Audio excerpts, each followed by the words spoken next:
Bismillah ar-Rahman ar-Rahim. Alhamdulillah, wassalatu wassalamu ala Rasulillah. I had some afterthoughts about the last session, which is the prevailing paradigm. In the prevailing paradigm, we talked about the sources, and in the second source, which is the hadith, we talked about the story of the hadith from the lifetime of the Prophet to the basically the canonized documentation.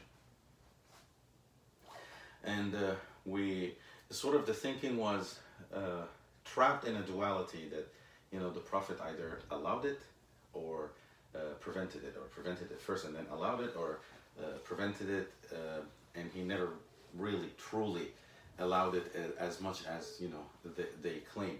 And those are the two competing theories. But you might want to consider a third option, and that the Prophet really never talked about either. I mean, here, this is more of a thought experiment.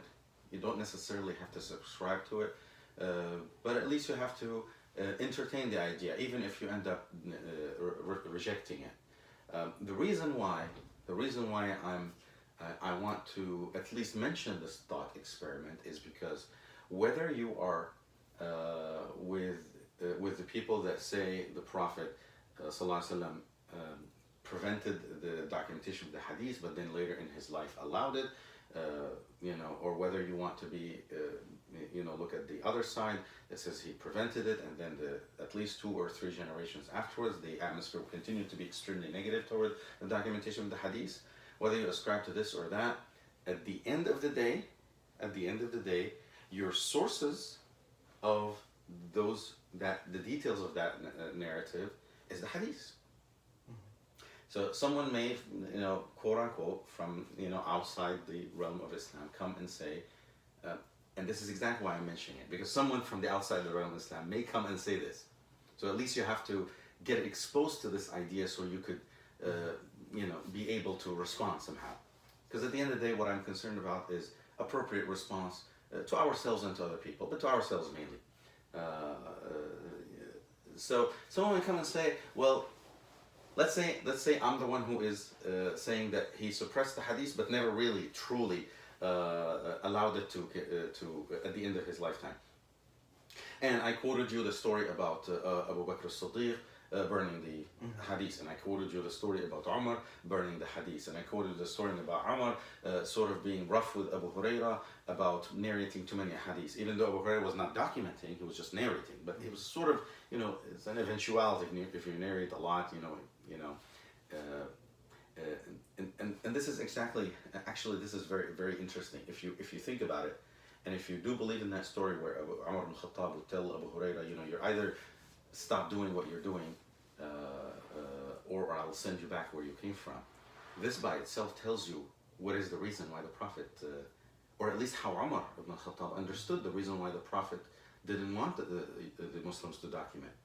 Because if it was not to confuse the Quran with the Hadith, then what Umar is doing doesn't make sense.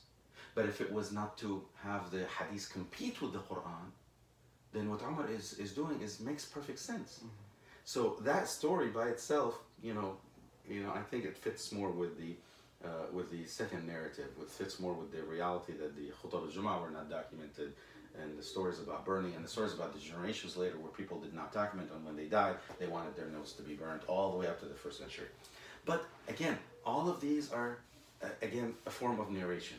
And the other side has a form of narration. So someone may come and say, well, you guys have circular logic. You're talking about the hadith by utilizing the hadith. So if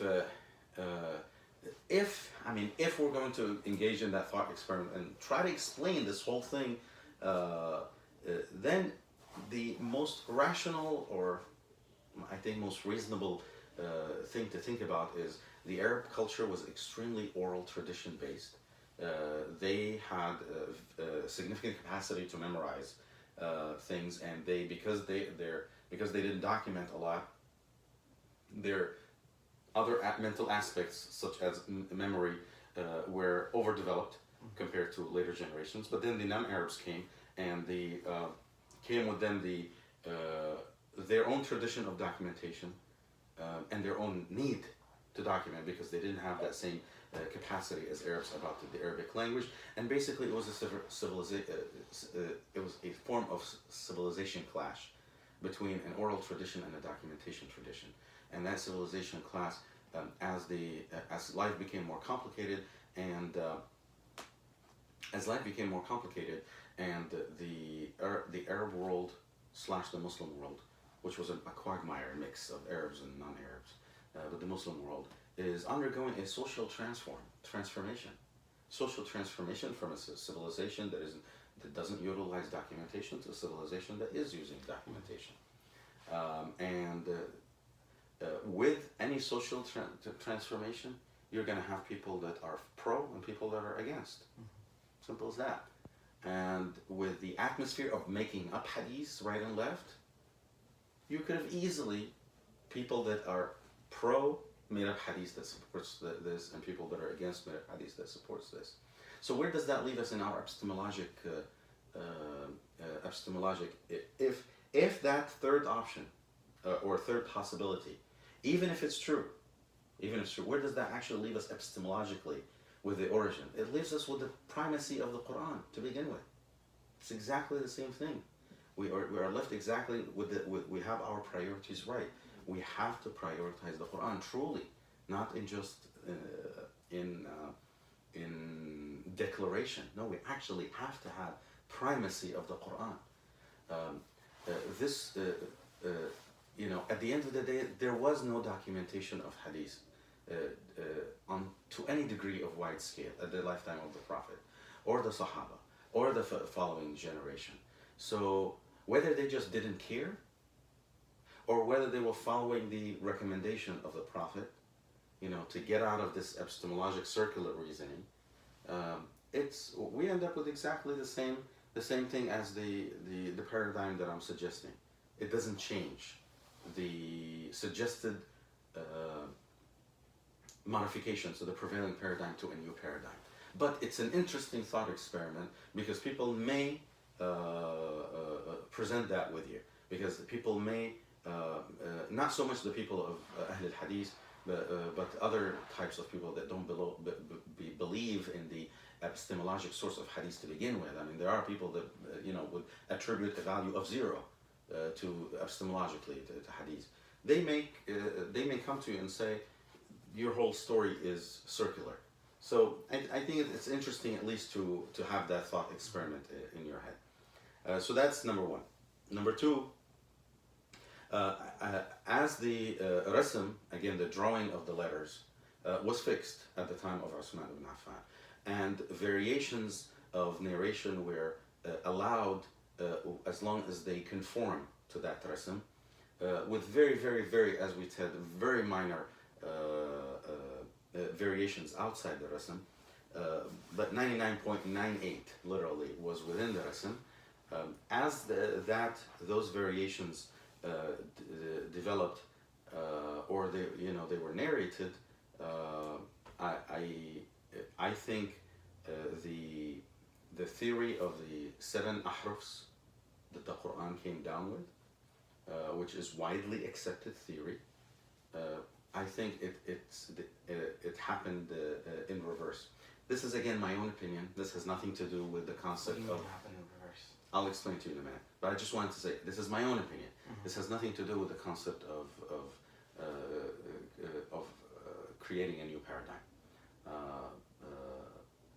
But I think what happened is, because first of all, Allah subhanahu wa ta'ala does not say in the Quran that He actually sent down the Quran in 7 different versions. Allah doesn't say that. So the concept starts from the hadith. The other issue is, what is the definition of harf? What is the definition? When they say Quran came down with 7 ahruf, what is the definition of harf? No one has a good explanation. Some say it's dialects of the tribes of Arabia. Some say it's this, some say it's that. So there's not a fixed definition of what that actually means, the 7 ahruf, what it actually means. Is it the 7 qira'at? Is it the 7 dialects of the major tribes? Is it and so forth. And one scholar actually compiled all the different opinions about what the word harf means, and he came up with a list of over 30 different meanings. So there is no consensus what actually that means, what it means to send down the Quran on 7 ahrufs. We have a hadith that say that, but nobody understands what that means, because it's, people, if you read into this superficially, you will sort of assume it means the 7 qira'at. But if you dig deep down, no, it doesn't mean the 7 qira'at. So the concept did not originate from the Quran. Concept originates from the hadith. The concept is ambiguous, and you wonder if it was a retro construct, meaning when they saw variations to the text that were very much commanded by the Rasul or controlled by the Rasul, but when they saw variation, you wonder if this whole hadith about the Quran really came down in 7 different versions is basically some form of conscious or subconscious justification for that variation. So what I'm saying is the variation triggered the theory, triggered the creation of those hadiths, because those hadiths are ambiguous. No one understands what those means. No one can actually